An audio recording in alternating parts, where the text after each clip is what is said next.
Hey, you. Yeah, you, the one who tuned into the Pin Pals podcast. Are you looking to get custom pins made super easy? Are you new to the pin game and don't know where to start? Perhaps you don't even know the difference between soft enamel and hard enamel. Or maybe you're a polished pin maker, you've been in the game for a while, but your current manufacturer just isn't cutting it. Well, I got some good news for you.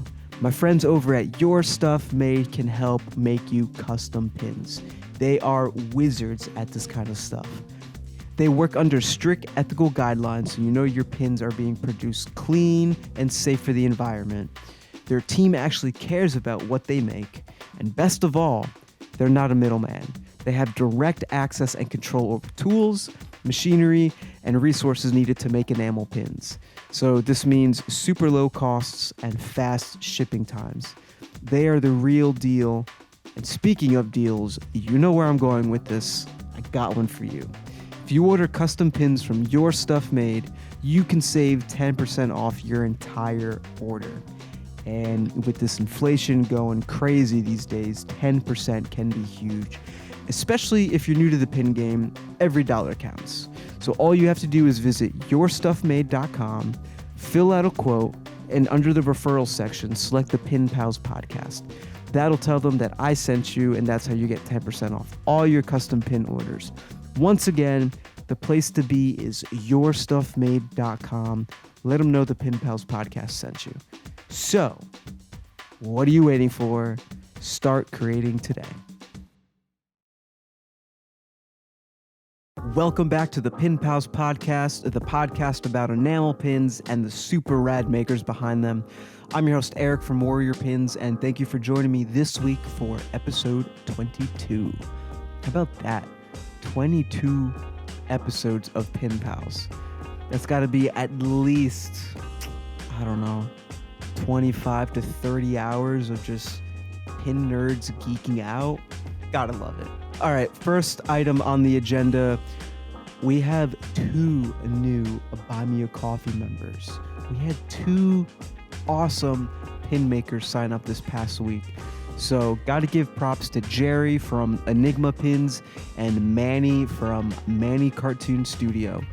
Both these folks decided it was a great idea to support the Pin Pals podcast on a monthly basis. They joined VinPin, Miss Penny, Pin Lord, Pins by Charlie, Pinsomnia Designs as the growing community, as the folks who decided to support Pin Pals on a monthly basis. I could not be any more grateful, whether this list continues to grow or if it shrinks. The fact that you're supporting my creative endeavors on a monthly basis is just, it's heartwarming. Kind of cheesy to say that, but I'm grateful. So thank you. I hope you guys all are having fun in the Discord and we're all connecting and we're building this community together. Like, what more could I ask for? It's awesome, truly, from the bottom of my heart. Thank you. I say it every week, and I'll continue to say it every week. I'm forever grateful. Today we have our good buddy What the What Pins on the show.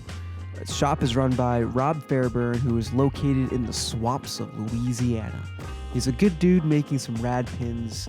He's got a pin from Kim's Convenience, Appa, who's the father of the show. He made a pin of him, and that's just great. Great show, great pin. He also made this classic 80s, 90s game. It's like the water ring toss handheld game where like you push a button and it squirts air through water and you got to get these rings to float on these spikes. I think I'm doing a terrible job at explaining it, but if you see it, you'll know what I mean. We actually talk about it on the podcast, but you can also head on over to his website or his Instagram page to see what I'm talking about. We have a great show. We talk about all the usual topics, so you can expect a jam-packed episode, if you will. Fun fact, this was also the first interview that I recorded for Season 3. As always, don't forget to rate, review, and subscribe to Pin Pals wherever you're listening to this. seriously, every little thing helps. Every like, every comment, every share, whether you're reposting it on your stories, copy paste a link in the text messages, whatever. It's all free. It all takes 2 seconds, and it really does go a long way. If you want to watch the podcast, you can do so on YouTube, and I think it should be working on Spotify. At least it's working on my end, if that's your thing. You can also support Pin Pals at buymeacoffee.com/pinpalspodcast. You can join the many folks that I talked about at the beginning of this intro. And you get a lot of fun rewards, and you get some perks, and you get access to a lot of things. I highly recommend you go check it out. buymeacoffee.com/pinpalspodcast. It's the place to be right now. I think that covers everything. So yeah, let's just jump into my conversation with my pin pal. What the what pins?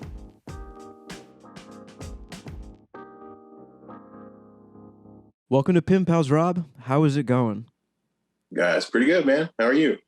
I'm doing good. Doing good. Just got off of work.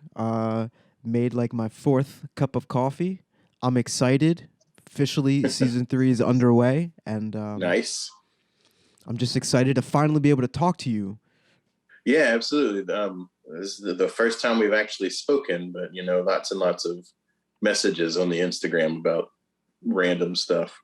About a lot of things. But yeah, it's pretty cool. It's pretty wild, actually. This is the first time we're talking face to face. But I kind of like the fact that like everything that we're going to be talking about, yes, we've probably talked about it in the DMs, but it'll be like organic, and it comes out differently when you're actually like talking with someone. Yeah, absolutely. Well, for one, you can't really plan every single word placement and what you want. Like, I need this to make sense. So, yeah. All right. So let's just get right into it. Tell the audience, tell our listeners and YouTube viewers who you are and your pin shop. I'm Rob Fairburn. My pin shop is What the What Pins. I'm in South Louisiana. I don't really know what else you want. That's it. That's all there is to know about me. Those 3 things. If you had to use 3 adjectives to describe the pins that you make in your shop, what would they be? This is funny because I have polled my my followers to pretty much the same exact thing, but because I was looking for direction, I'm kind of all over the place. But nostalgia is definitely the thing that binds them all together.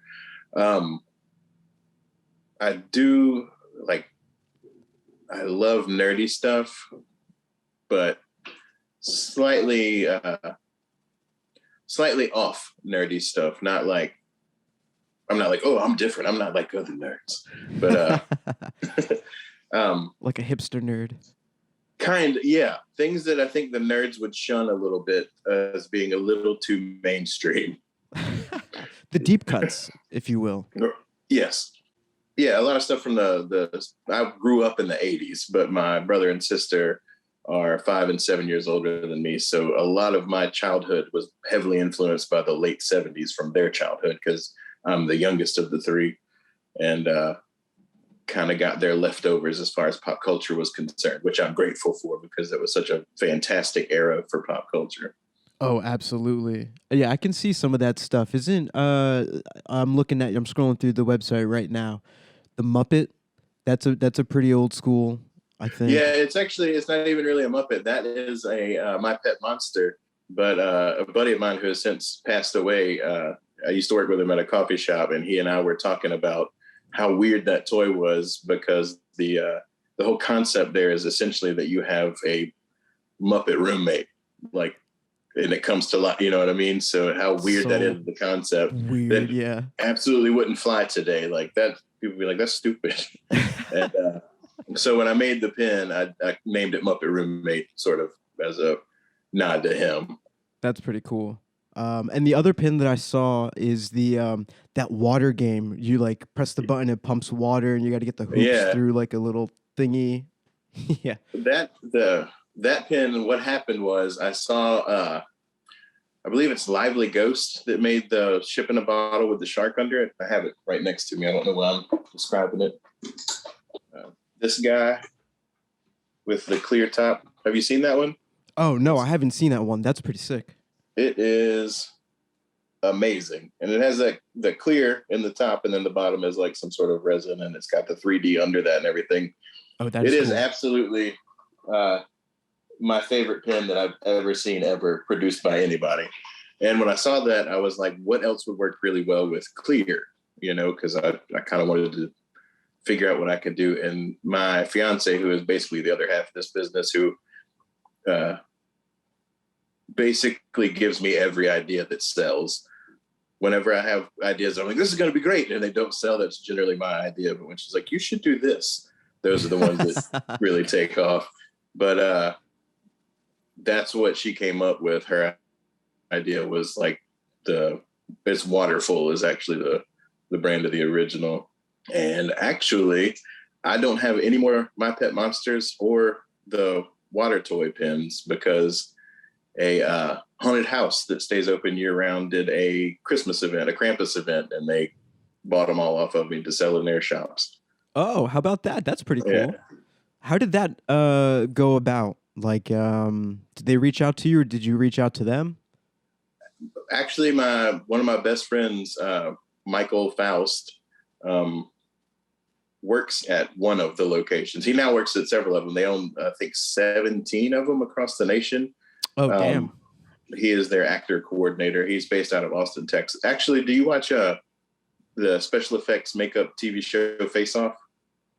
I've seen episodes. I don't watch it religiously, but I know what that is. He and his brother were both on different seasons of it. He was on season 4. He was the guy that everybody in that season called Disco Wolverine. Because that's a great if you see him, that is the perfect, like, if you mix like old Elvis and Wolverine, you get Michael Faust. But anyway, he worked for him, and he hooked me up with them. Like said, got their marketing person to reach out to me, and we discussed it back and forth. And originally they wanted to do a custom pin, but it was too close for production times to meet what they needed. So since it was a Krampus event, they picked 3 that were toy based, which is what I do. Mm-hmm. And went with that. They went with the Knight Rider Big Wheel, the water toy, and the My Pet Monster. That's pretty cool. I have almost none of those left now. Well, that's awesome. I don't have 2 of them on my personal pin board where I put like, I made this pin. I don't have the My Pet Monster or the Waterfall toy. I had to pull them off of that to have enough to like send everything out. Dude, I've been there so many times. You'd think you'd learn after like the first couple, but it just always happens because you end up like giving a couple pins away to some friends or one's on the website and then a couple sell on Etsy or something like that. And it breaks my heart to know that I don't have like any like original sets and stuff like that of my own pins. Yeah. Like, I'm thinking of doing another run of both of those, literally just so I can have one. Like, that would be a second run, but still. Well, I mean, they got 16 other locations that you can try and get those pins out to. Yeah, absolutely. Hopefully. I mean, anywhere you can, right? For real. So tell me, Rob, what is your earliest pin memory? This is sort of sad and embarrassing, but my parents went to Branson, Missouri when I was little, and they came back with like the vacation destination spot ones that was like a banjo and it said Branson on it. But one of them was a white Stratocaster, and it didn't say Branson. It was just a very small white Stratocaster. And years later, when I started playing guitar, my first guitar was a white Stratocaster. Oh. And I happened to come across that pin in a drawer again somewhere, and I put it on my strap, and it stayed there for ages. I wish I knew where it was now, but I don't. That's pretty cool. Full circle. Yeah. I think my first electric guitar was also a Strat. Was it the Squire? I think it was a Squire made in Mexico ones. Yeah, probably that's what I had stupid too. Cheap. I actually still have it. It's 2 rooms behind me in a closet, but I do still have it. It's That's got one such a pickup great now, though. guitar. Yeah, it was a beast. Like I don't, literally like $200, I think, originally brand new. Like it was not an expensive guitar. It was, Yeah. I mean, it did everything I needed to do for 20 years. Well, that's not about 15 years. Like math doesn't add up. I'm old, but not that old. But a lot of people that I've listened to on here, well, not all every, but so many of them are like Disney pins, Disney trading. But I'm in Louisiana, man. Both Disneys are not close to me. Like one is, I mean, California is forever away. And then Orlando is, I think, 10 to 14 hours, depending, traffic and whatnot, because we would drive, we wouldn't fly. That's ridiculous. Yeah. It's too many of us. Oh, well, that's interesting. I never really thought about that, but I guess that makes sense. There's nowhere really in the middle to No. get your Disney fix. Mm-mm. Well, I mean, you're in New Jersey, right? I'm in Jersey, but I have family out down in Florida. So growing up, we would kind of use that as an excuse to visit the family and then go to the parks. And I had a younger sister too, so it was just like, oh, let's take the kids to Disney, and it was very fortunate to be able to have those like experiences. I don't think I saved many of the pins. I have like a couple, maybe like one or two. Yeah. I don't know what that lanyard was, but I know I have pictures of just it like full and like trading and stuff like that. When I have my 13-year-old I was telling you about earlier is biologically my child, and I have 2 that are very soon to be stepchildren, but we all live together. But when it was just me and my 13-year-old, that's when I started collecting pins, when she was probably 9. And honestly, I was thinking about it the other day when I was thinking about, prepping for this. She is the reason I got back into pins again, because she wanted a denim jacket to put pins on when she was like 9 years old. And that was cool as fuck. So I started digging, and friends of mine started sending them to me. And the way that this connects is we have a full set of the Snow White and the 7 Dwarfs, except for Doc from like the early 80s. And so if anybody has a Doc out there with the purple backer card, that's the one we're looking for. We'll clip this out, and this will be a post. We'll get the word out there. We got to complete the set. Yeah. Oh, that's pretty cool though. So she just kind of. How does a 9-year-old even get into that? That's rad parents.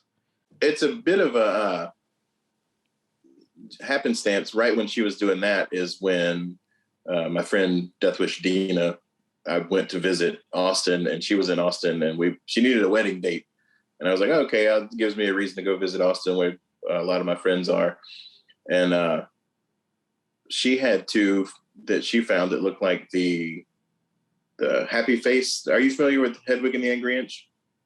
I am not. Okay, it's a musical. It's fantastic.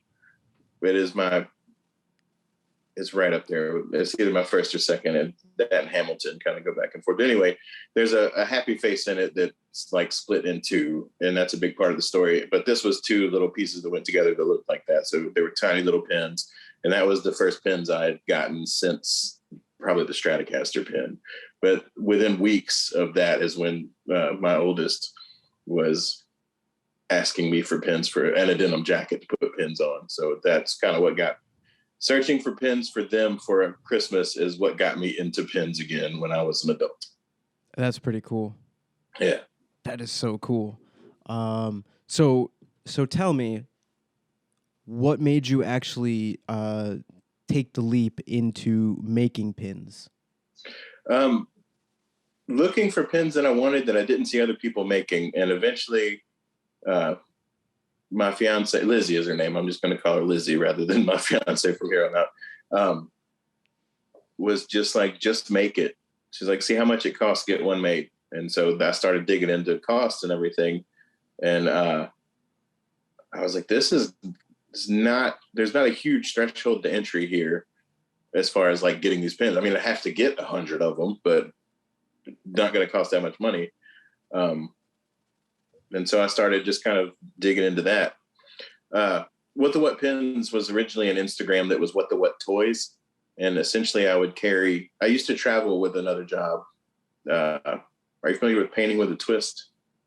Painting with a Twist. It's a sip and paint company where you go and get drunk while somebody is on stage and teaches you how to like step by step go through a painting. I love it. I worked for their corporate offices. I was a corporate artist. That was my official job title. And I would travel the country when they would open new locations and train their people how to, they already knew how to paint, but I would train them how to do the job on stage, essentially. Okay.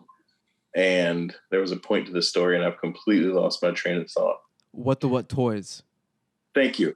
And what I would do is I would like toy dinosaurs or like little army men or tiny robots or anything like that I could find. I would keep in my pockets, and I would just hide them all over the place. So all over the country, there are tiny little toys hidden in random like flower pots or on top of door frames. And I would take photos of them and post it to What the What Toys. And that's it. There was no explanation or anything. It was just something to keep me entertained while I was on these trips. And when it came time to do What the What Pins, I just co-opted all that stuff over and changed. I should probably tell you, to entertain myself in my spare time, I make up fake businesses. And so I made up What the What Toys as a business, and actually like planned everything out as far as like floor plans and what the building would look like. And I had a logo and everything. I've got shirts made for it that say What the What Toys. Oh, I love it. Whenever it came time to do What the What Pins, I just changed toys to pins, used the same logo, and went with that. So my first pin was the robot with cat ears logo, which is from What the What Toys originally. That is a classic pin. That is that is the logo. That is your Instagram profile pic. Yeah, and that's the only one of those I have left. And so that one's not going anywhere. That one's staying. It's for my best. Yeah, you don't want to lose that. Oh, okay. That's pretty cool. That's pretty interesting. So what was the process like making that pin, like in particular? Because I'm sure you've since learned a lot. Yeah, that one actually made on my iPhone with a program that I downloaded on an iPhone 3 that has, just as I've upgraded all my phones, has transferred over. It was a free program called Art Studio. And it has just, I don't think they have updated it in forever. I don't even know if it's available anymore. But it is a very, very, very stripped down Photoshop. But that's what I had on my phone to work with. And it was not easy because you had to do everything with your fingertips, like on the phone screen and getting all that together. And oh, Jesus, not even a stylus or anything? No, just a iPhone. I think at that point it was a 5C. Maybe a 6. Yeah. Okay. But so I got it all worked out on that, and it looked okay. It didn't look great. And I went with, as my first pin, you hear everybody talk about it. How do you find suppliers when you start out, or manufacturers rather? Once you get started, they come to you constantly all day, every day. But trying to find that first one, because Googling it, searching it, it's so hard to find. So I went with Wizard Pins, which was very expensive. And I got half as many pins as I normally get. The pin itself is great. It's fantastic quality. And I can't say anything bad about the quality. But it did cost about, I got half as many, and it cost twice as much as my manufacturer I use now. So that's 4 times as much. Yeah. But dealing with them was, it was not bad. It was not a nightmare, but it was just like, here's your stuff. We're going to send you a proof. All right, we're shipping your pin out, and then you get it. So it's not bad if you want to go with them to start out with, see if it's, maybe I want to make pins, maybe I don't. And you can't find a manufacturer. I didn't mind going with Wizard Pins, I guess. It just made me a little sick whenever I ordered my second pin from my current manufacturer, and it was so much cheaper. Yeah, but I see what you're saying. Sometimes going with the middleman, there's like, you don't really have to worry about too much. You know that they're gonna get done and they're gonna look nice. You don't have to worry about all the details or know the ins and outs of all that stuff. That's when you really like save. That's actually with where I was going when I started that story. By the way, the ADD is strong with me, so I will start a story and then halfway through pivot and not even realize it. But the image that I made was not great. And when I sent it to Wizard Pens, they cleaned it up and it made for a nice looking pen. It's not exactly my logo. It's very, very close. They did, a fantastic job at interpreting what I sent them. What I sent them was really set up to do screen prints rather than make a pen, because that's what my history is in. I have a degree in printmaking. So I set it up to where it would make sense as like a 4-color print, because I didn't know anything else. And they did a pretty decent job getting it put together. How did you go about like trying to sell it? Like, so you got the pen in hand. Did you open up an Etsy shop? Did you start a website? Was it just I went with cold DMing? I went with Shopify. A buddy of mine was using it to do other stuff, and I worked for a nonprofit art organization, and they use Shopify to set up all of their stuff as well. And my friend is the guy who set it up for them, so I just got him to come over and basically baby stepped me through the whole process, because as you noticed when we were trying to set this up, technology is not my thing. I am like, the least amount of technology is the best for me. Let me design something and hand it off to somebody else, like 3D printing, like we were talking. I just get my buddy to print that. I'll tell him what I want, and he'll do it. Sometimes I wish my life was like that too, but I've also like doing things myself, which is kind of like been a downfall at times, Yeah, I'm the same way, but it's more of a hands-on kind of situation. And the technology to me is the disconnect. Yeah. Like, I'm constantly making stuff with my hands, but if it comes to like, oh, you got to have this program and do this, I'm like, no, I'll get my X-Acto knife and some foam core and we'll see what happens. I want to do that, but people have been telling me about that sculpting within like iPad programs and stuff like that. So that's something that I'm gonna get sucked down into just many endless nights of trying to sculpt, and I'm just gonna end up throwing the iPad like through the door and just grabbing the clay and just like, I get what you're saying about actually creating with your hands and stuff like that. Yeah, I'm tactile, being able to put my hands on it, and I really, it's like whenever and I guess it was 90.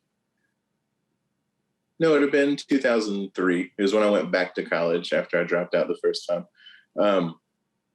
When I started taking digital art classes, and you were doing things on the computer, and we were learning stuff in Photoshop. And at first I was like, this is dumb, because I had to take it as an elective for my art degree. And then by the end of the semester, I'm like, this is the best thing ever. Now that I know how to use it. Yeah, that's funny. I went to school. I forgot. I started in like digital animation or digital computer or something like that. And we were just kind of learning 3D programming. But I found it so difficult, and the learning curve was like, oh my God, I'm never going to get this. Like, let me just stick to like working a video camera and understanding that. And that's what I ended up going to school for media production. Yes. But here I am. I don't know. I think I just did the math. It's like 10 years since I got my bachelor's. And now I'm like learning like 3D programming, like CAD programs and stuff like that. The learning curve definitely becomes harder. It ramps up. It's like steeper, I guess, as you get older, and that's just like the old people in us just being like, I hate it. Yeah, I don't want. Speaking of that, and we'll probably talk about this a little bit later, but Procreate has done a fantastic job of making like digital art more accessible. Oh my God, yes. Oh my God. That made a world of difference. Like saying, I did the first pen, and actually it may not, they were right on each other's heels. The logo pen may not have been my first pen. Yeah, it was. It absolutely was. Well, the other one is the little toy phone, the Fisher-Price, or I forget if it's Play School phone pen. I ordered them within a week of each other. I found the manufacturer, and I honestly don't remember which one came from which. I think okay. Yeah, I told you the truth. The robot is from Wizard Pens. The other one is from my current manufacturer, who I would gladly share if people are looking for a manufacturer. That's cool. That's wild though. You were just within like a week of each other, you were able to find a manufacturer, and then you ordered like another set of pins. Well, I think every person who's been on your show has mentioned Joe from Nerdpins. Joe Van Dyke from Nerdpins. And I literally just DM'd him and was like, who do you use? And he told me straight up, because I couldn't get anybody else to, get up off their supplier and let me know who it was. Mm-hmm. And he was just like, the more people that are doing this, the better for everybody in the hobby or subculture or whatever you want to call it. So he straight up told me who his was. And if anybody wants to know, I'll gladly let them know. Well, that's pretty cool. So then things must have gone pretty well with the first pin, and then you just kind of from there started spot. How are you getting the word out with your pins? Through Instagram, and actually at that point it was during I guess the pandemic hit in March 13th, and I ordered my pins in May. So I went through a couple other things, just trying to keep myself busy for the first couple of months. Because, we're like, 14 days flatten the curve, maybe April 1st. And then it was just like, clearly this is going to take a while. And I didn't have anything else to do all day. I was just at home with my kids. And so it was super easy. I literally set a timer for every, I think 3 hours to get back online, do a little more commenting and, liking people's posts. And I would find people who made similar stuff to what I wanted to make. And I assumed their audience would be the same. And I would just go down their follower list and just follow. And I would follow. My goal was to get 20 followers a day. And I did that every day for 6 months. And so I got up to about 4,000 followers pretty quickly, but I'm still under 5,000 followers a year and a half later. Organic growth is not a thing anymore. It's very difficult, but I will say that's pretty impressive to be able to get that as a pandemic business, someone starting new, already in 2020, the algorithm and people were, still complaining about Instagram and the organic growth. So I think just that itself is a pretty wild accomplishment in a year and a half, 4,000. It relative, it might not absolutely. be to some other people, but it was not easy to get to that. Like I say, it was literally every single day, every 3 hours, an alarm would go off and I would make a post, follow people, comment on stuff. And it would be probably an hour's worth of work. And then, 2 hours after that, an alarm would go off and I would make a post and follow people. And every single day for 6 months, honestly, and finally I was like, okay, this has become an obsession. So I have to break away from that. So then I went to just posting 3 times a day with no alarms, just whenever I thought about it. Still, man, that's some dedication. That's consistency, but that's what you need when you're trying to grow. Stay consistent like that. So to do that for 6 months, dude, that's still insane. Good for you. Thank you. I could never do that. I would go crazy at this point because just trying to think about always the best kind of content to put out there, and you put all your eggs in that one post, and you're just I hope this is the one that takes off, and you just put all this energy. So kudos to you for being able to keep that up. Yeah, I think one of the first conversations you and I had was what makes for good engagement, because I was just at a loss, and I think I just sent it to you on Warrior Pins. What do you think makes for good engagement? And you were like, dude, I don't know. And I was like, fair enough.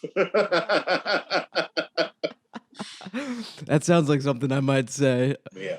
But it's as a serious answer, it really just all depends on the type of account that you have.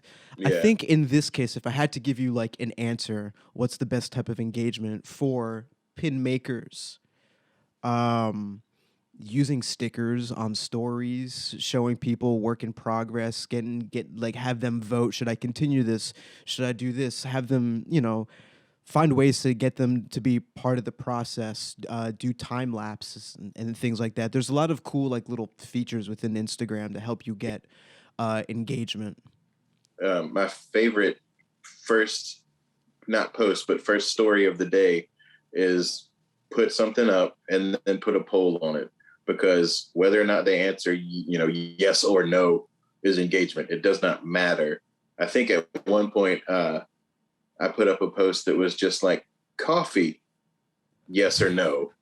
That was it. Like, and I think, 111 people within the first hour had an opinion about whether or not coffee was yes or no. And I'm like, sweet. Now to put up the post that makes sense. And that's a form of engagement. And they're just getting Yeah. all these people to be like, yo, what the hell? What are you on? What are you smoking? All that kind of stuff. And I'm like, that's fucking low-key genius. It is. It's absolutely genius. There was one I was looking at the other day. The same thing. I had to unfollow because it's like, I know your game. I'm not going to fall into this trap. And what was it though? I absolutely can't remember at this point. I follow it. Like I said, my method for getting followers was to follow so many people that now I'm like having to weed out like, okay, this doesn't make any sense for me to follow. They don't follow me back. So let me just go ahead and, get rid of this,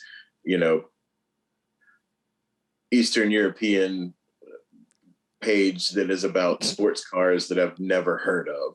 Like, why does my channel follow that channel? So I mean, it's like nothing personal against them. It's like my content means nothing to them. Theirs means nothing to me. Let's just break this off. Yeah, I think everyone listening can relate to that in some way or another. Right. Speaking of content, so for you, for What the What Pins specifically, what do you think is working? What kind of posts seem to be like, performing well relative to your world? One of the things I found recently that seems to be performing well, because I hit a lull for a while where it was just like, I do 3 posts a day and they were getting like 8 and 9 likes a piece, and that's it. And I mean, that is ridiculous. That's like your aunt has an Instagram page where she posts just pictures of like a tree or whatever, that's like that level of likes. And so I had to change things up. And one of the things I've started doing is posting designs I've made that I, have long since forgotten about. Like I was really excited about at the time, didn't get any traction then. So I just kind of, they're further down the file list on Procreate. I've gone back through those and I'm basically putting backgrounds on them from whatever the source material was. And kind of making one post a day of like, this could have been a pin. And if people are interested, it might still be able to be a pin. And those have been getting better reactions than, even my pins that I've actually got available. Oh, that's interesting. Yeah. And then I try to keep one column where it looks like, here's a catalog. So they all have white backgrounds. That's how my page is formatted. Yeah, I like that. I stopped doing that, but I like it. I'm a sucker for an aesthetic or style, something that's just like consistent. Again, I just ripped that off completely from Nerdpins. I looked at his page and I'm like, he does well. I'm going to do that. Does he still do that? Is he still keeping that up? I honestly don't know. I haven't been to his actual profile in so long, but I see his posts every single day. Yeah. But there's so much of my business is like, Joe does it. So I'm going to see if it'll work for me. If it's good. It's trial and error. Joe. Yeah. I mean, at the beginning, I was so blind about like any of it. So I was like, let me just find pages I like and I'll do what they do until something makes a little more sense to me. So a lot of it is Lively Ghosts. I've kind of, how are they doing their stories? What's going on with them? What works for the, you know what I mean? But I think that's a sound strategy for anyone, especially if they're starting out. It gives you like a blueprint, a little guideline to follow. And then eventually you'll find your own groove. You'll find like what your audience resonates with. And you just switch and change up, as need be. Yeah. It's the same thing as art school. You start out copying the masters. So I figured I'd do the same thing here. Isn't that what they say? All art derives from great art or something like that? Like there's no original art. Yeah, there's no, it's all derivative. It's all, I mean, seriously, the best artists out there are art history students more than they, you know what I mean? Anybody can develop the skill, the physical craft of it, but the people who are making the really good stuff know the history of it and they know why they're doing what they're doing. Mm-hmm. And I feel like that applies to pretty much anything. Absolutely. I mean, look at your musicians. Look at people like, Rush. Of course, they're big old music nerds, and they're the greats. So They are. It didn't Rush. Do I have this correctly? Rush and Trailer Park Boys. Oh, I have no idea. I tried watching. I used to work at a video store in Austin called Vulcan Video when Trailer Park Boys was really a thing, and I tried to watch it, and my nerves just couldn't handle it. Like, yeah, I'm sure this is very funny, but I won't. I will never know because I can't make it through an episode without my. As my sister puts it, it feels like my insides are trying to shrink away from my outsides. It's definitely an acquired taste. I don't think you're gonna get into that after one show, but anyway, that's pretty cool. Are you on in terms of like any of the newer social platforms like Clubhouse or TikTok, or I don't even know if there's anything else out there. Have you ventured onto that stuff? I have a TikTok. I don't understand it. Again, I just tell my 13-year-old, I'm like, what do I do? And they'll tell me to do something, and I do what they tell me and hope it works. Have you danced yet? I don't have know any content of Rob dancing? No, none of that. Like the TikTok dances. There, if you go back in my personal Instagram far enough, there's one of me hula hooping, and there's one that's a boomerang of when I used to work at Painting with a Twist. One of the things I would basically do is explain to people that my dancing is getting your top half to do a different dance from your bottom half. And somebody filmed it and boomeranged it, and it's perfect. And that is literally what is happening is the top and bottom half of my body are doing two different dances. So it is out there. You can find it. We might have to use that to help promote the show. Sure. That's the content I think people want. Mm-hmm. All right, before we move on, so we just talked about, a little bit about e-commerce, a little bit about social media and marketing. Do you have any kind of like tips for anyone starting out as far as social media goes? What kind of advice maybe would you instill in them? Like you said earlier, consistency is the key. I'm looking at my notes because, yes, whenever I listened to the first episode of Pen Pals, I was like, I got to start making notes. Pen Pals notes. Crazy. Okay. Yeah, consistency has done okay for me. I wish if somebody has something better to tell me, like, I heard y'all say one time, like back in the day, in the glory days, you could do a post at 3 and get all the engagement in the world.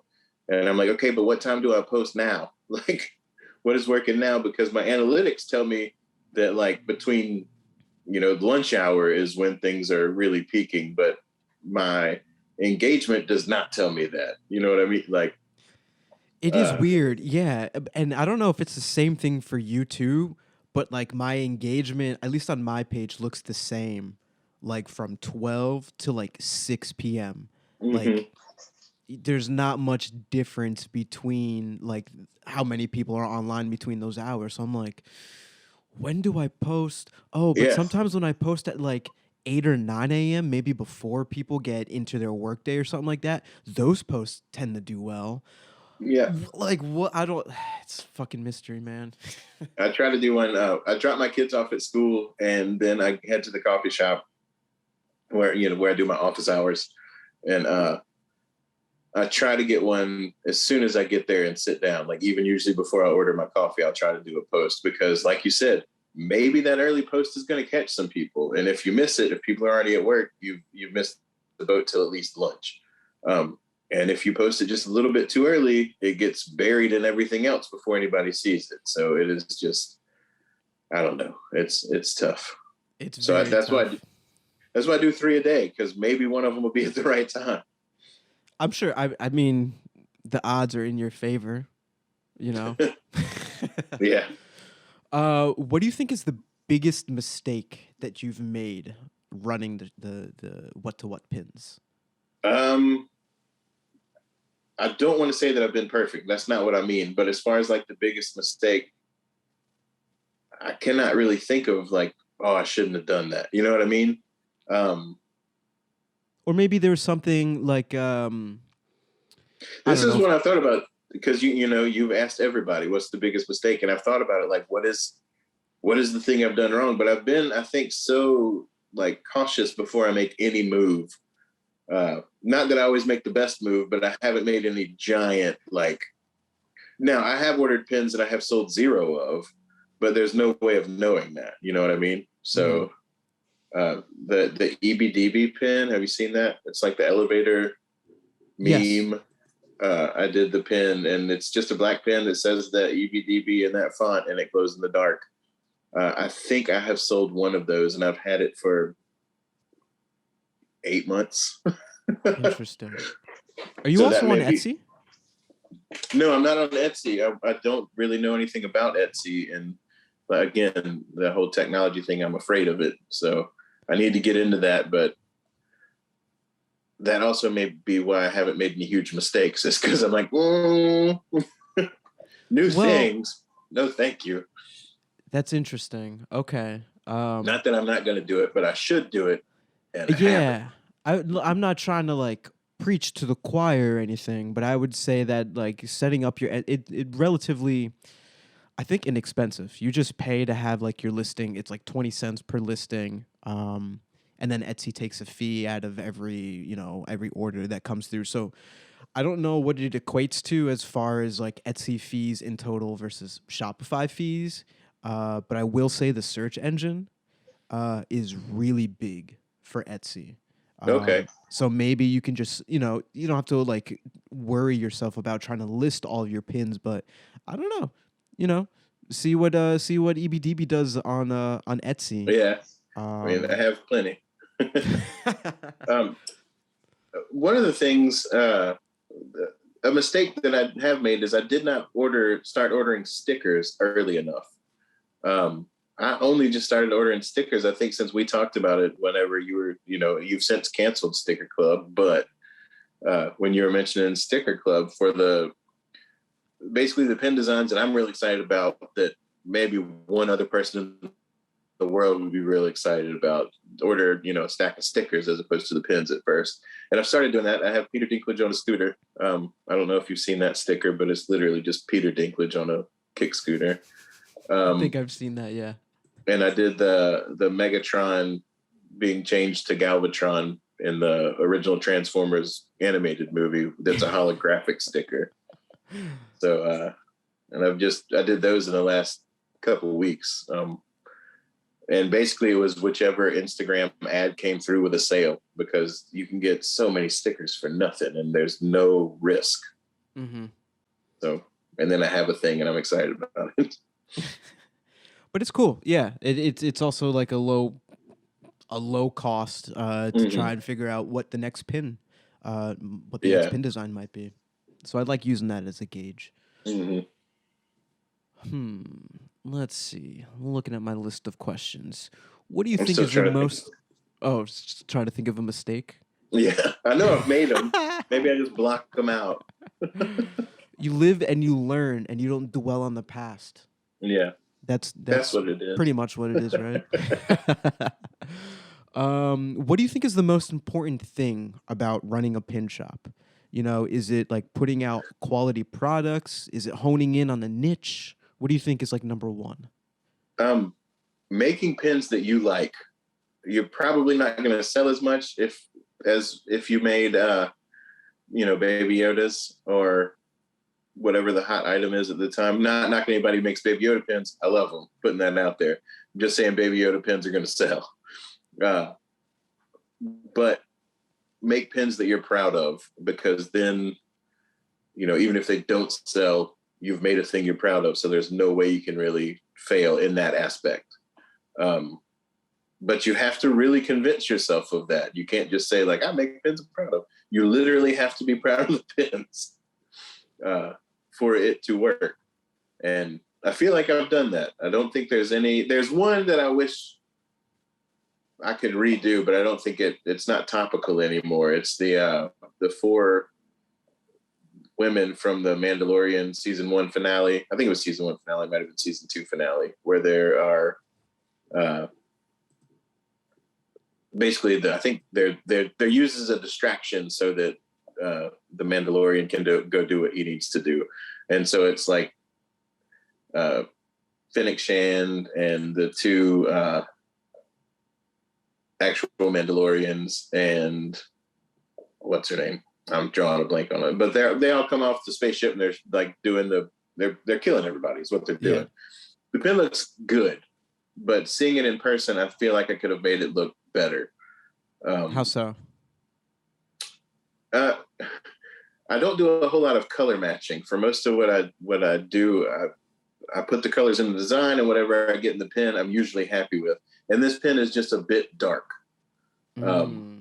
It's so much black in the background. And then, I mean, that's how the scene was in the show, which is why I went with it. But it's so flat because it's so dark. Again, I've got it right here. I feel like I could have done a little bit better and maybe not just had the square border on it. I don't know what I could have done differently, but nor do I remember why we started talking about this. Just kind of like what was most important, I guess, rocking stuff that you wear that you're very proudful of. Oh, absolutely. And that's spoken like a true artist. Like you want to, be proud of the things that you create. And I think when we're talking about like wearable fashion, like if you wouldn't wear your own pins, then how you expect other people to wear those pins? Exactly. Let's see. So yes, make stuff you're proud of, and then you can't lose. I love it. Let's see. A couple more questions for you. What's something you wish you knew in the beginning of your pin journey? Something I wish I knew in the beginning. How important colors are? Yeah. Honestly, I don't think you need to get the color book. What is the Pantone, the expensive Pantone color book? Yeah, I don't think you need to get the expensive Pantone color book. Just know that your enamel pins that are made with a black metal background are going to be darker than what you design, because whenever you're looking at it on a computer, you're looking at colors made of light, like shining into your eyeballs. And whenever you're looking at the pen with the black background, they're going to be muted. And there's a couple that I have that I'm like, man, I wish, like the Philly Krueger Murderer Pony, the hat actually has detail in it, but it's hard to see in a photo. In person you can see it, but I've yet to be able to photograph it where you can see that it's not just a big black blob like it's an actual fedora. Order backers from your manufacturer. It is not that much more expensive, and you don't have to do all that work when you're packing up shipments. When you say backers, you mean the actual cards? Yeah, the cards. Get them on the cards. So far, I've only done it with the Murderer Ponies because I want them all to match. And I love seeing when people order the Murderer Ponies because I can just throw it in an envelope, like, done. And the other one's like, pull the backers off, pull the rubber backs off, poke it through the backer, put them back on, put it in a bag. Like, it is, literally 5 extra steps for every order, or just grab a pen and throw it in a bag. So, or an envelope. It's not that much more expensive. Do you order backers, or do you? No, I've done it once so far in my nearly 6-year pin journey. I've only done it once, I think. I just, for me, it's just easy to go to Staples and print them out. Maybe I'm crazy and I like the process of doing it manually.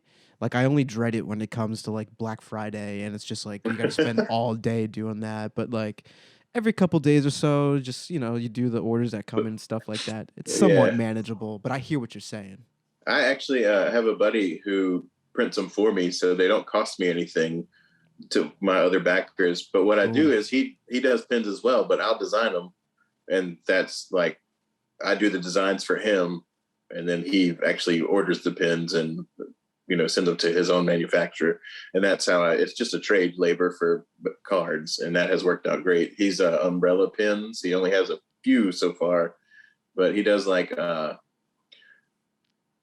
not huge mainstream, but popular wrestlers. Okay. That's a lot of what he does.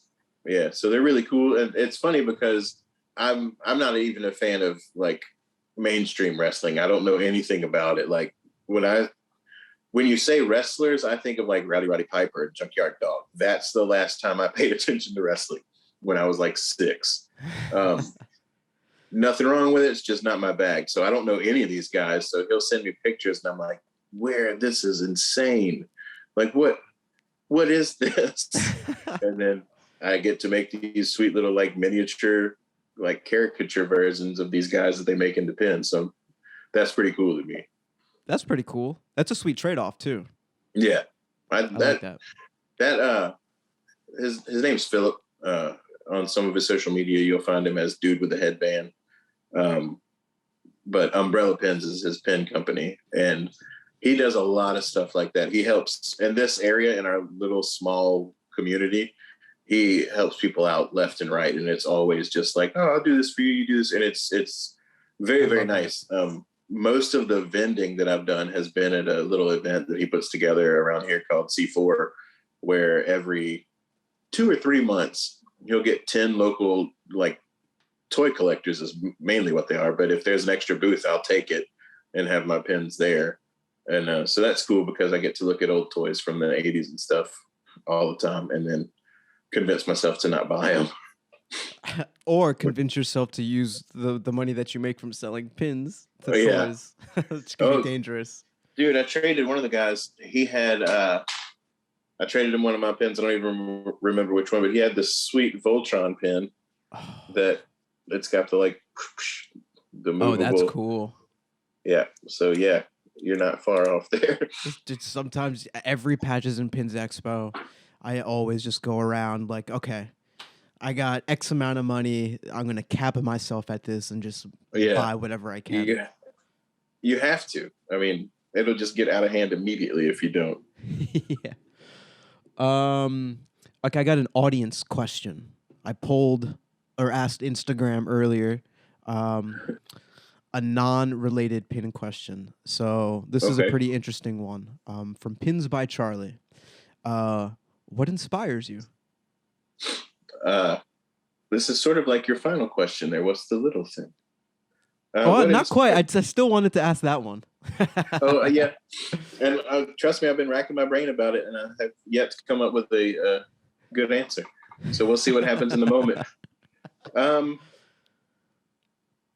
One of my favorite artists, Chuck Close, and I'm sorry to buck the question like this, but one of my favorite artists, Chuck Close, and I'm going to paraphrase here because I never get it right, basically says, and I mean, I don't mean to hurt anybody's feelings, but he says, inspiration is for amateurs. The rest of us just get up and go to work.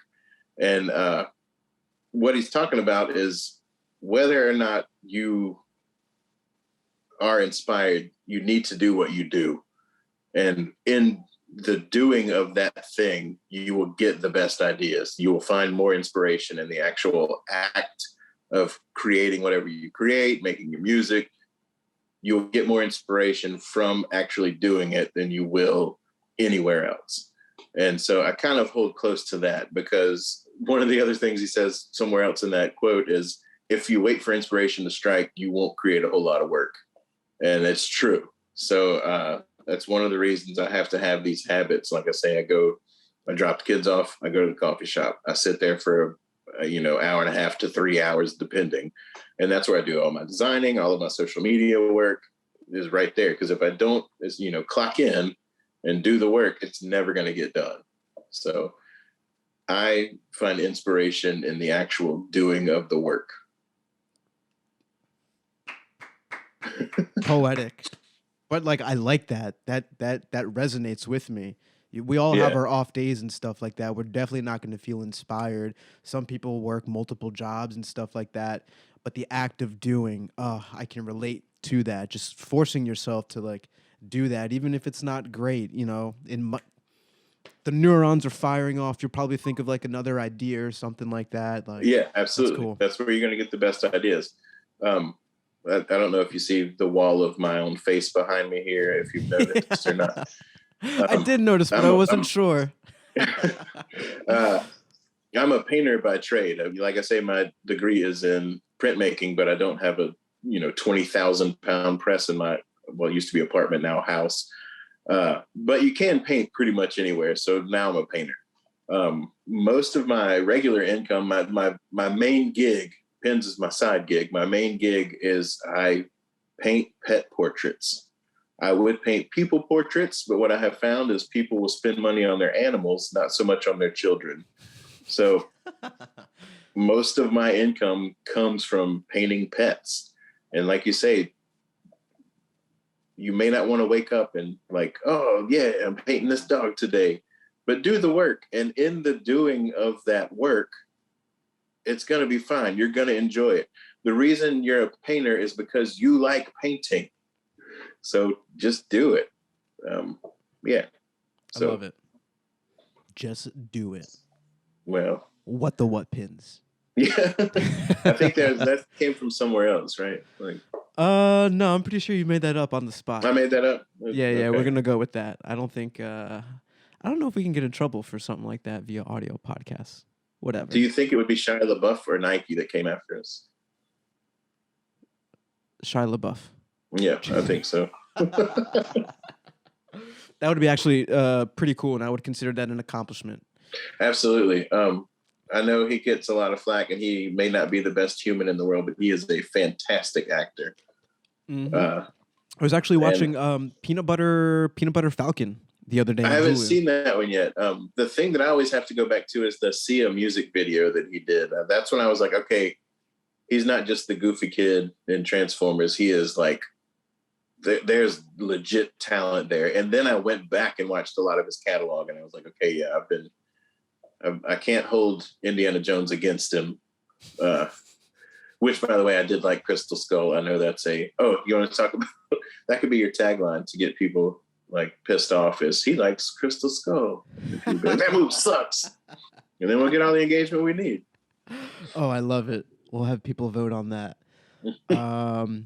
Okay, just a couple more questions. This is going to be like the rapid fire, this or that portion of the podcast, the world-renowned fan favorite section. No, I think the engagement just all drops from here. So I'm going to ask you just a couple questions. First thing that come to your mind, just let's hear it. Soft enamel or hard enamel pins? Soft enamel. I would say soft enamel all the way, but there are cases when it's not the right thing. But I'm a soft enamel guy. I like the feel. I like the look of it. If you're doing, like, for lack of a better word, portraits, if you're doing people's faces, using the soft enamel and the glare that it gets to get that person's likeness is one of my favorite things when I see somebody who has successfully done that. Now, having said that, I cheat and go soft enamel with screen print to get the likeness and the faces, like the Oppo pen. Do you watch Kim's Convenience? Yeah. Okay. That was really my first pen that was successful, as I did that one. And when I do a celebrity pen like that, I actually like to reach out to them and be like, it's your face. Like, I don't want to do it unless you say it's okay. And he was like, yeah, just send me one. So he has an Oppo pen. I'm pretty excited about that. Get out of here. You were able to contact him? That's way cool. Yeah, dude. Paul, and I'm going to say his last name wrong because I'm an awful human, Sun Hyung Lee. He is fantastic. He is absolutely, hands down, my favorite celebrity out there. If you are unfamiliar, he is a giant cosplay nerd. He is a member of the 501st, which is the Star Wars. You said you're not huge into Star Wars. That can be your second tagline. He likes Crystal Skull and he doesn't like Star Wars. It's their charity organizations that, like, if you go to an event and you see people dressed up as stormtroopers, those are members of the 501st and they do it for charity. But he's a member of that. And from that, and probably also his acting chops, he's in The Mandalorian. He is now Star Wars canon. He went from being just a giant fan to being Captain Carson Teva, actual character in Star Wars. But yeah, he's fantastic. Reach out to Angry Appa. He is the best. That is so cool. He's got a podcast and a couple YouTube shows as well. It's, Bitter Asian Dude is what he's under. Yeah, I definitely. I think I follow him on social media, and I've seen like his Star Wars unboxings. I'm like, Mhm.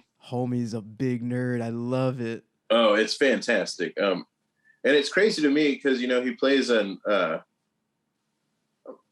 older Korean Canadian gentleman in Kim's Convenience with a really thick accent, and then you see him actually talk, and it's like this Canadian accent, and it cracks me up. Like, oh man, it's great. He seems like it's acting. He's good at it, but he seems like how could this person possibly play this other person? Like, Yeah. it's insane. He's so good. It's such a good series. Mm-hmm. Okay, we got a little sidetracked, I'm but sorry about that. for That a tends really to good happen. reason. For a really good reason. Dyed enamel pins or glow in the dark enamel pins? So far, I've only done glow in the dark. I don't think I've done any dyed enamel. All of my enamel is black. Is that dyed? Some of I don't know. it they will dye it black. Others is Yeah. like I think they'll use like a black iron or a black plated finish or something like that. Yeah, I think all of mine are black. I just like the illustrated look of it, I guess, with the black. But I do like glow in the dark. I've snuck that into a couple of them. My Pet Monsters handcuffs glow in the dark, and then the EBDV pin glows in the dark. I really wanted to with the My Pet Monster. I didn't even want to mention that it glowed in the dark, but I couldn't help myself. I was so excited about it. Like I would rather people have gotten the pin and been like, "Son of a bitch, this thing glows in the dark." But I couldn't help myself from mentioning like, "Yeah, his handcuffs glow in the dark, guys." Well, that's a pretty fun like revelation to have. Like if you buy something, like, oh shit, this does glow in the dark. How cool is that? I did a series right at the beginning of the pandemic. I did a series of paintings, and I'll be real quick about this. Just 12 by 12s. I would do a painting a day just to have something to do. And I did they were all like old toys and stuff. And I did a Furby, and I put blacklight responsive eyes on it and didn't mention it. So the person out there who has that now, if you happen to see this, and it's got 3 eyes in the black light. So it's super creepy looking. Oh, that's pretty cool though. Yeah. That's fun. Are you hashtag pin game strong or hashtag pin game proper? Actually, I don't know if you've noticed. I've been dropping this in there since I don't remember which episode it was, and I was wondering if you'd ever see it. I'm hashtag pin game confused. Wait, I can't remember who said that. Someone said that. Was that Rob from Otherworld? It was either Otherworld or Bird Brains. I can't remember which one it was because I was listening to the podcasts in car line when I was waiting for my kids to get out of school. So it would, like, an episode would end, and I would just start a new episode. So it's hard for me to keep track of, I maybe would only listen to the last half of one episode and the first half of another episode in one sitting. So it's hard for me to keep track of who's who. Oh, but, that's funny. Yeah. So you've been actually using that? Yes, it's in my. I don't know. I'm sure everybody does this. You have your notes file with all your hashtags in it, and you just copy and paste. It's in one of my sets of hashtags. This pin game confused. I was wondering. I was like, is anybody ever going to notice this? So if you search hashtag pin game confused, there are posts out there that will come up. Oh man, if that actually becomes a thing, we might have to get that on a shirt. Yes, I agree. That would be funny. Previous to that, I was pin game strong. Okay. But I literally went in and changed my pin game strong to pin game confused. That's hilarious. Which is probably not good. I should probably put pin game strong back in there somewhere. That's so funny though. I love it. Where's your favorite place to rock a pin? I have a vest that is just covered on the front of it. And the only time they get really changed is when I have to pull them all off and wash the vest because, like I say, South Louisiana, it's gross here. It's moist over there. All the time. And so whenever I wash it, I just take them all off. And it is a process to get them all off of there. And then I'll change them out. So they stay pretty much the same for a little longer than I care to admit. But yeah. And I had a sweet Terminator pin where it was the Terminator 2, where half of his face was torn up and the eye would blink. I forgot who made it, but I still have it. But it has to live on a pin board now because when I was trying to take it off, I couldn't get the locking pin to undo, and the post broke. I was so sad. But it still works. It still blinks, but it has to live on a pin board now until I can. I guess I could just 2-part epoxy another post on there, but I'm afraid I'll lose it if I do. So. I feel that. I think you can buy backings. I've done this before and then like super glued them onto the back of a pin, but you got to like file it down. Like that's what I did. You can get those backers at Michael's. I sent you the picture today. You didn't know what it was because again, you don't like Star Wars. But no, it's not that I don't like it. It's just not my thing. I gotta put that out there. I did the droid restrainer bolts. Only did 8 of them just to see if anybody was interested. Apparently, nobody's interested. But yeah, I used those for the back of it. Yeah. So basically, I have one that's on the lapel of my vest, and the guy who printed them for me has one, and that's the rest of them. I may end up as giveaways if somebody orders a Star Wars pin or something like that. I've got the 2 different Star Wars pins. But there you go. Who's your favorite Ninja Turtle? I gotta ask this. Growing up, it was Raphael. I know, like Michelangelo gets all the love, but to me, it was his. You know, I'm like I said, I grew up in the '80s, but I'm a child of the '90s, and I fit right in there. And just his brooding, bad attitude to me was like, that's the guy. Plus, he had you say what you want, he had the coolest weapon. And up until that point, I had never heard of the Psy. And I was like, what is this business? And then a buddy of mine actually had some real ones because he did like competitive like karate. So with those, of course, it's just like weapons demonstration stuff, like I don't know, very slow dancing. What do you call that where they do the routine with the weapons? I don't know, but I just saw Cobra Kai. I think someone had the size in season 4. Nice. And I was like, oh shit, that's pretty cool. I haven't watched that one yet, but yes, I have had real metal size in my hands, and I was like, "Yes, is the best." That's pretty cool. Oh wait, you ever mess with nunchucks, like real nunchucks? No, not real nunchucks. Toy nunchucks. You know what the best way to like hurt somebody with nunchucks is? Just give them to them. You're instantly going to want to do that thing. And you're immediately going to do that, yeah. And a buddy of mine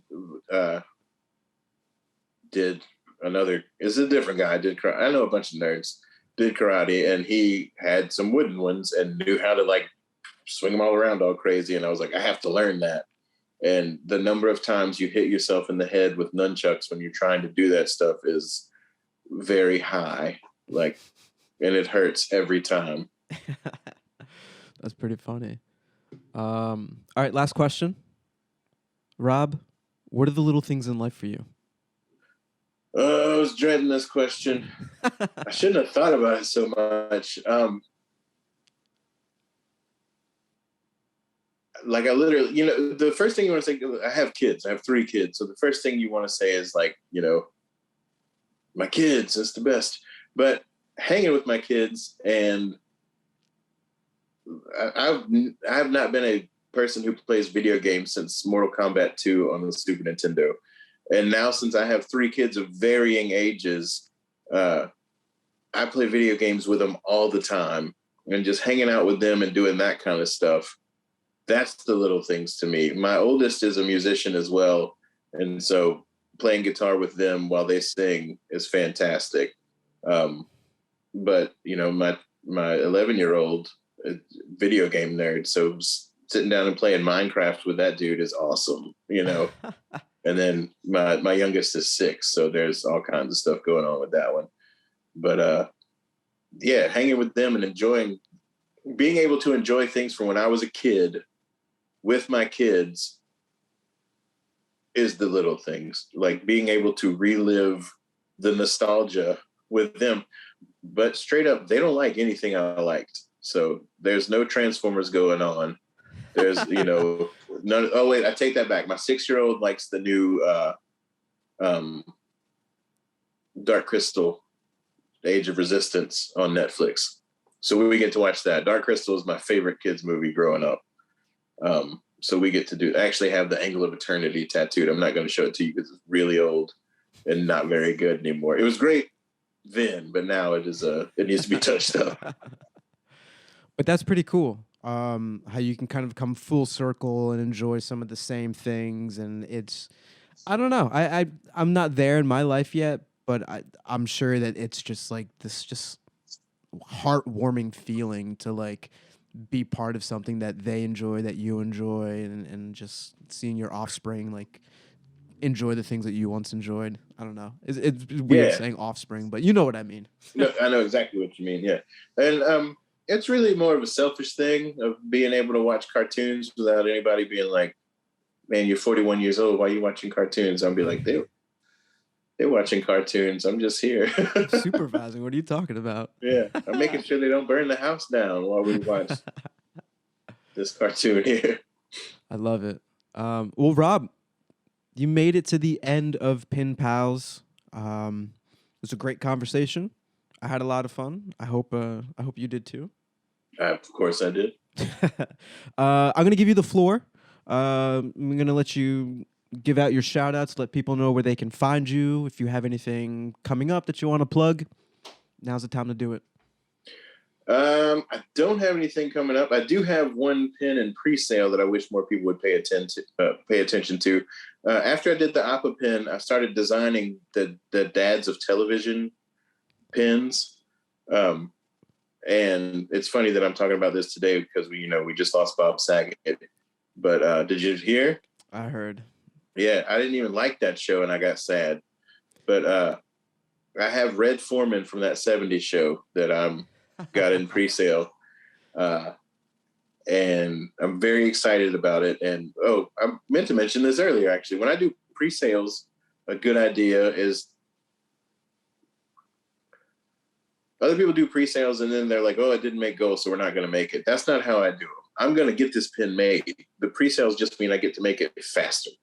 So if people would click on over to that and take a look at it, I would appreciate it. I'm on Instagram, What the What Pins, Facebook, What the What Pins, TikTok, WTW Pins. It has not been active lately, but I will get back to it since we talked about it. Yeah, I wish I had something else going on, but it looks like, this Omicron is going to shut us down again. Yeah, I'm at the point now where I'm probably like going to get tested regularly because if you're not sick, you're getting COVID and neither is fun. So I might as well just know if I'm getting it. But yeah, rough. But I'm in line for on that bombshell. We can't end it on that, right? That's top gear. We can't do that. Yeah. You might have a discount code for our listeners. Oh, yeah, I haven't set it up yet. So let's decide what it is right now, and I'll make it that. I did tell you what it was going to be. I can read it to you right now. I have it in my notes. WTW Pals, all one word. Oh yeah, I thought of that. Yeah, you said that's exactly what you sent over. Yeah, WTW Pals, all one word. Yeah, on your shop, it's whatthewhatpins.com. Right. Yes. Enter that promo code and you'll get I don't remember what I told you. 25% off. 25% off pins. I have the notes. I can send that for reference. Thank you, because you see, I'm old, man. Come on.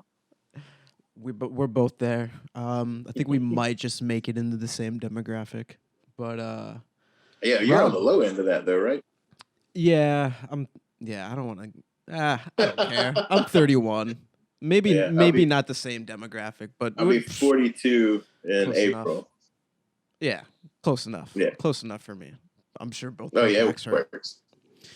Rob, this has been an absolute pleasure. Thank you so much for your time. Appreciate it. Anyone listening, definitely check out What the What Pins. You're gonna love it. Give them a follow on Instagram for a good dose of nostalgic content. I mean, we all need that. Thank you. I try hard. I think it shows too. I think your pins are cool. They give that little dose of nostalgia, and it gives us a little serotonin boost. At least it does for me. So you're a good Nice. follow, good interview, good conversation. Again, I appreciate your time, and hopefully we'll talk soon. Rock and roll. All right, peace.